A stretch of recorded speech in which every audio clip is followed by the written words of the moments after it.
A Necessary Evil, a.k.a. NED. Chapter 4. Perspective. The conclusion. There was a loud knock at the door. "Jillian!" a familiar voice called from the outside of Jillie's front door just 2 days after Miles Endicott's arrival. Kevin had fixed the roof as promised, but her doorbell was now on the fritz. This was minor by comparison. "Maxine?" Jillian opened the door to greet her friend and former coworker. "What are you doing here? Is everything okay?" "Can I come in?" Maxine asked. "Of course." Jillie backed up long enough to let Maxine through the door. "I tried to call first, but for some reason a strange voice kept telling me that the number was no longer in service. It had me a little creeped out, so I figured I'd come check on you. Hope everything's okay." Jillie's phone number was fine. "Ned," Jillie thought. Jillie hadn't seen the demon all day, but that didn't mean he wasn't somewhere causing trouble. It was only then that she noticed Maxine was carrying a large cardboard box. "I'm fine. Is that heavy? Do you want to put that down somewhere?" Jillie asked. "Yeah," Maxine agreed, setting it on the kitchen counter. "Thanks." "Want some coffee?" Just then, Miles appeared from his room down the hall. He shuffled past the women wearing a bathrobe and brown slippers. Miles blinked tiredly and let out a yawn, seemingly oblivious to their presence as he made his way to the coffee maker. He pulled a cup from the cabinet above the coffee pot, smiling at discovering that someone had already brewed a fresh pot. "Am I interrupting something?" Maxine whispered to Jillie. After his first sip of the hot beverage, Miles perked up enough to realize there were other people in the room. "Oh, good morning," he greeted. "This is my new tenant, Miles," Jillie explained. "Miles, this is my friend Maxine from work." "Nice to meet you, Miles," Maxine answered. "Likewise." "So, no to the coffee, but maybe we could talk a minute, privately?" "Sure, let's sit in the living room," Jillie offered. "Miles is busy anyway. He promised to put in a good word with his boss for me today about a job." "Oh," Maxine answered encouragingly. "Well, that's very nice." Miles rubbed his forehead and took another sip of coffee. Somehow it was that last sip that did the trick. "That's right," Miles smiled, reaching into the pocket of his robe and pulling out a pair of small reading glasses. With one hand still holding the coffee cup, he managed to open the hinges of the glasses with one hand and put them on. He shifted his weight to the right leg and turned his torso toward the kitchen sink. "What do you want to see me about, Miles?" he asked to no one in particular, in a voice that wasn't his own. He pulled the glasses off his face and shifted his weight to the left, turning his torso away from the counter. "Glad you asked, Mr. Endicott," he spoke in his own timid voice.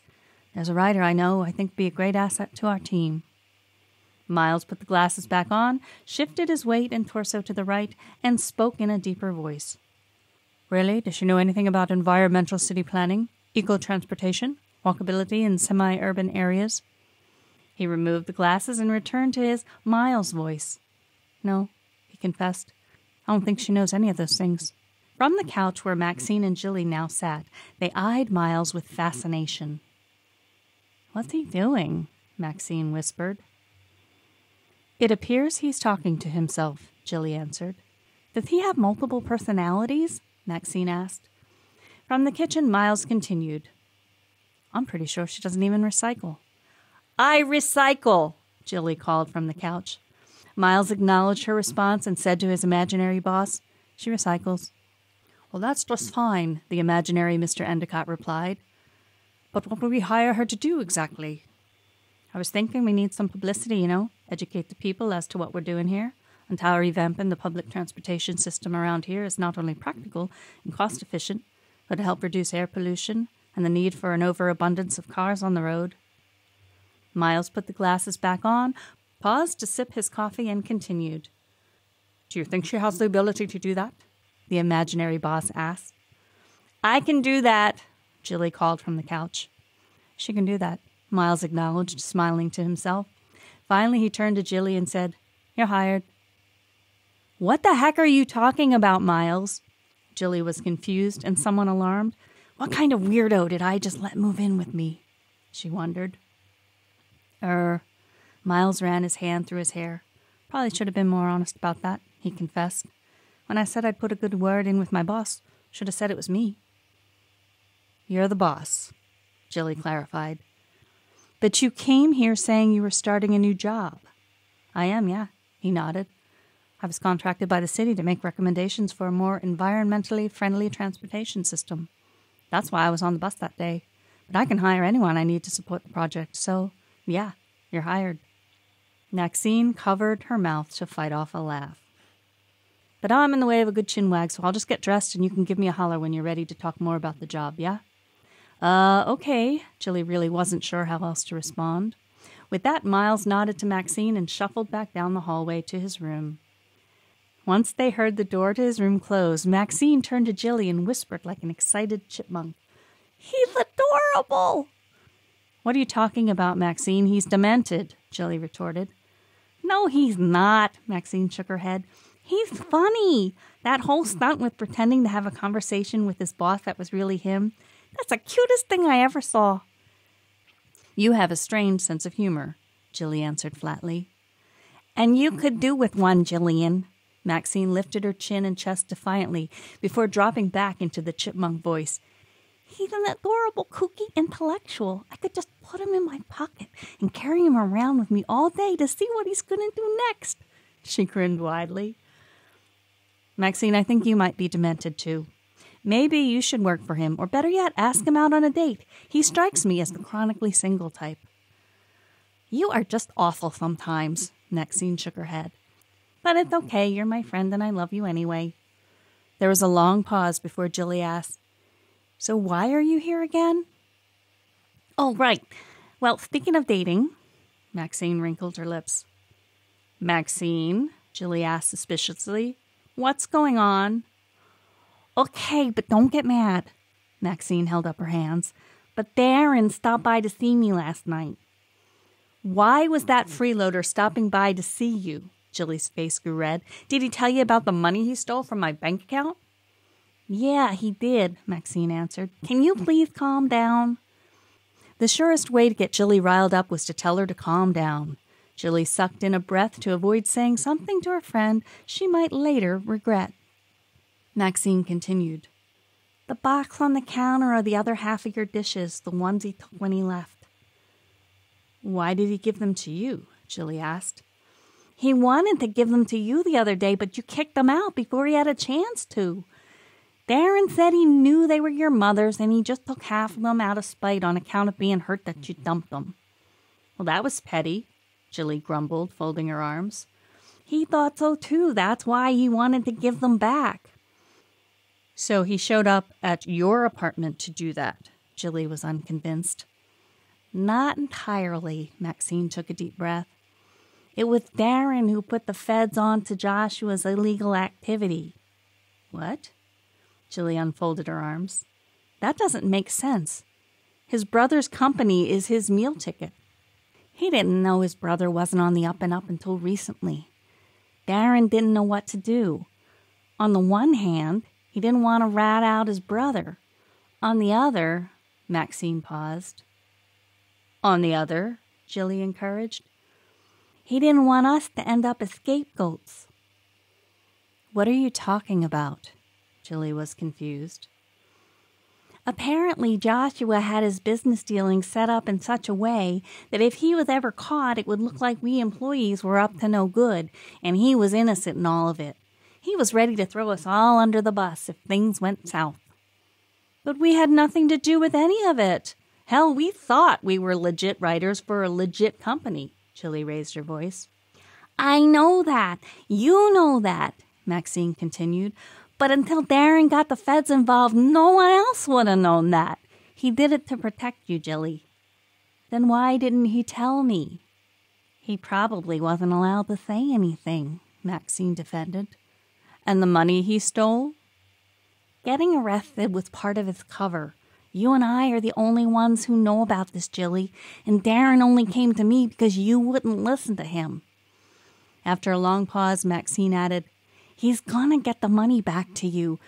The feds promised that as part of his agreeing to help them take down his brother. I just don't know how or when that's gonna happen. And you trust Darren? Jillie was unsure. A lot more than you, it seems, Maxine confessed. And you were his girlfriend. Hey, Jillie whined. That was hurtful. Look, maybe you're right and he's lying to me, but if you try to take legal action now about the money from your account being missing, if he's telling the truth, it's going to blow up in all our faces and his cover will be blown. And so my mother's china was a peace offering? Jillie questioned. It would seem so, Maxine answered quietly. If there were only some way I could be sure. That's an awful big risk for me to take, only to find out he took the money and ran. Oh, could I interject something? Ned appeared, standing on the living room carpet in his usual burnt orange suit. Jillie jolted in surprise. Is something the matter? Maxine asked, looking at Ned confused. She couldn't see him. No, Jillie stammered. Maxine, thank you for stopping by. Would you mind if I took a little time to reflect on everything you've told me?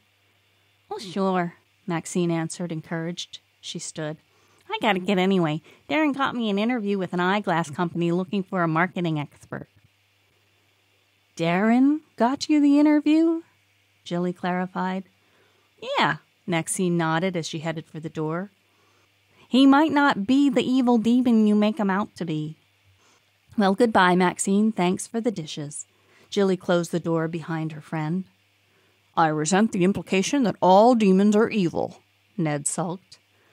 Stereotypes are hard to overcome, Jillie agreed. You can come out, Miles. Maxine is gone, but now Ned is here. Moments later, Miles shuffled down the hallway.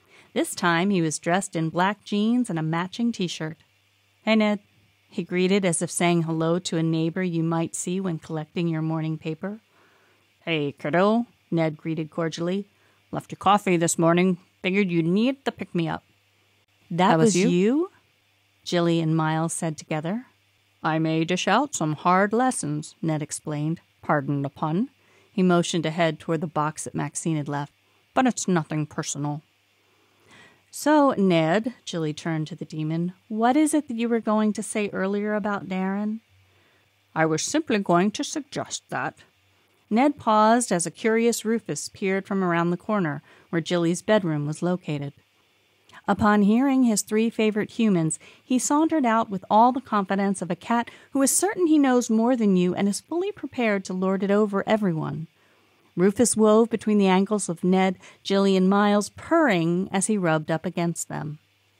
Achoo! Miles sneezed. I'll just allergy meds. He pointed as he ran back to his room. Ned shook his head. Where was I? Right, I was going to suggest that you give it a little time and see how it all shakes out. Why do you think that, Ned? Jillie asked. What do you know that you're not telling me? She squinted her eyes at him. Believe it or not, I'm in the dark about many things, Ned confessed. But let me ask you a question. Had Darren not opened up to borrowing your money from your account, when would you have figured it out for yourself? While borrowed is a nice way of putting it, I would say in about 2 weeks. That's how often I deposit money into my savings account. 2 weeks, Ned repeated. Therefore, had Darren not told you, he would have had a good 2 weeks before you would have responded. What are you saying, Ned? Jillie challenged. I am saying that while his actions may have been devious, he could have chosen not to warn you at all. After all, doesn't him telling you and then Maxine what was happening put him at great risk? I suppose so. All I'm saying is give him a chance at redemption. Just then, Jillie's cell phone rang. Hi, this is Jillie speaking, Jillie answered. Jillian, Shawna gushed on the other end of the line. I'm so glad I caught you. Do you have a moment? In all honesty, Jillie really didn't want to give Shawna a moment, but given that her husband Kevin, Jillie's brother, had fixed her roof free of charge at Shawna's behest, she thought it more polite to answer, Of course, what do you need? I just wanted to let you know, Jillian, Shawna began, that while it was hurtful, I took what you said to heart. Jillie's stomach lurched a little. She hadn't realized that anything she said could have penetrated Shawna's heart. That made her feel something she would rather not have felt. Guilt. What did I say? When you mentioned my not having a job in 5 years and... Listen, Jillie interrupted. I shouldn't have said that, Shawna. I'm sorry. But you were right. I'd been drifting, so I took it to heart and got a job. A job? You? Jillie caught herself. I mean, that's wonderful. What are you doing? Well, it's volunteer for now as I try it on for size. But get this, I'm helping out 3 days a week at an animal shelter. I figure I love animals, so maybe I could see if that's my calling. Shawna's voice was a mix of apprehension and hope. That's a great idea, Shawna, Jillie admitted. And this will probably make you laugh, Jillian. I know you think I live high on the proverbial hog, so to speak. It might interest you to know that my first day on the job was spent scooping kitty litter and hosing out dirty dog kennels. Jillie bit back a laugh. Starting from the ground up, I see. You know it. And one more thing, Jillian. Yes? I talked to Kevin and he agreed to go to couples therapy with me. But I thought... I know what you thought, Jillian, Shawna confessed. And I let you think that. But the truth is, I do run away from messy problems. What was it you said about stress resilience? Again, I shouldn't have... It's okay, Shawna reassured Jillie. I'm glad you said it. Well, for what it's worth, I'm happy about your volunteer work, and I'm happy that you guys are going to talk to somebody. And thanks for looking out for me, too. Jillie could hear Shawna's smile across the phone lines. When she ended her call, Ned bit back a smile. Not everything is as it seems, is it, Jillian? Sorry about that, Miles resurfaced. Rufus rubbed against his ankle, purring. This time, Miles's allergies had settled. Once again, there was a knock at the door. Jillie opened it to reveal a small, rotund older woman with thick gray hair and deep-set eyes. She was carrying an oversized carpet bag with a large floral print on it. Hi, the woman greeted enthusiastically. I'm here about the car. What car? Jillie asked, eyeing Ned, who had turned his gaze innocently away. Aren't you selling this compact car?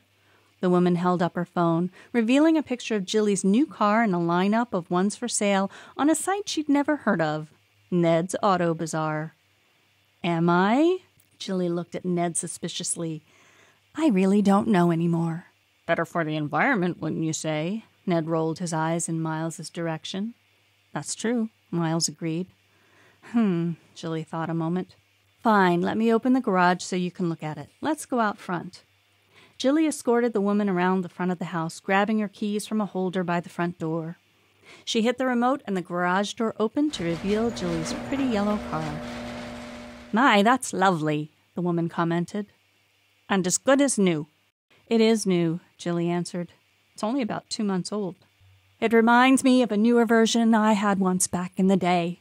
My late husband and I went on so many road trips together in that car. The woman wiped away a nostalgic tear. Would you like to take it for a spin? Jillie heard herself saying, even though she originally had no intention of selling it. Not necessary, the woman answered. I took the bus. I don't live far. I'll test it out when I drive it home. Jillie was suddenly struck with a sense of dread. Was she really ready to part with the car she just purchased? She rubbed her head. A conundrum for sure, she thought, only her thoughts sounded like Ned's voice in her head. We haven't even talked about price, Jillie reasoned. Oh, well, it says right here, the woman pointed to her phone, that it's $51,000. Is that right? $51,000, Jillie checked. Yes, it says right here on my phone. It's on sale for $51,000. I'm prepared to pay cash. The woman reached toward her oversized carpet bag. But it was only $30,000 new, Jillie protested, and cars depreciate as soon as they leave the lot. The woman eyed Jillie with the seriousness of a doctor giving you a really bad medical diagnosis. The ad says what it says, she persisted. Do you want $51,000 or not? Ned and Miles stood outside the garage, watching with interest. Suddenly, something clicked in Jillie's brain. $30,000 for the new car, plus the $21,000 that Darren owed her. $51,000. Oh, now that you mention it, Jillie swallowed hard. That sounds about right.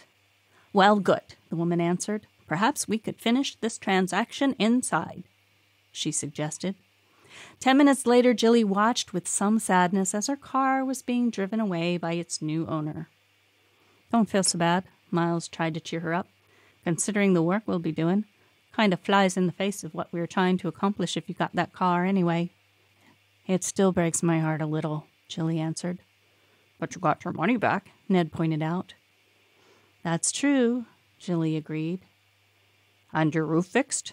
Ned continued. Jillie nodded. And your dishes back, and a newer, better job, and... I get it, Ned, Jillie wrapped an arm around the demon's shoulder. You are my necessary evil, making me go through bad stuff for growth purposes. Are we finished now? Because I'm not sure how much more of this I can take. Ned picked up Rufus and snuggled the cat. Don't know, better ask him. What? Jillie eyed her cat.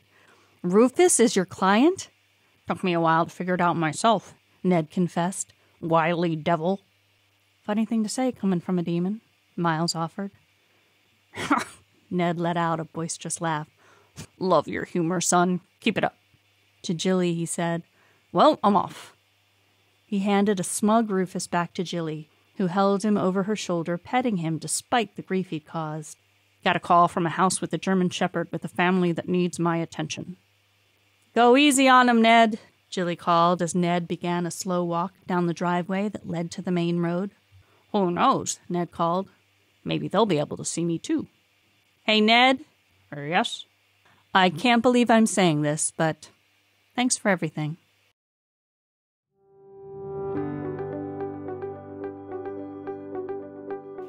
Activity. In Chapter 4, Jillie's beliefs are challenged when her friend Maxine presents a different perspective about her roommate Miles and her ex-boyfriend Darren. In Ned's final lesson, he encourages Jillie to give people a chance, as nothing is ever quite as it seems. For today's activity, consider a time when you had a definite belief about a person or situation that you later learned was completely false. How did it change your perception? Alternatively, journal about a time when you didn't get what you asked for, but you got what you needed, and it turned out to be better than you expected. This concludes the first story of A Necessary Evil, aka Ned. Thank you for joining me.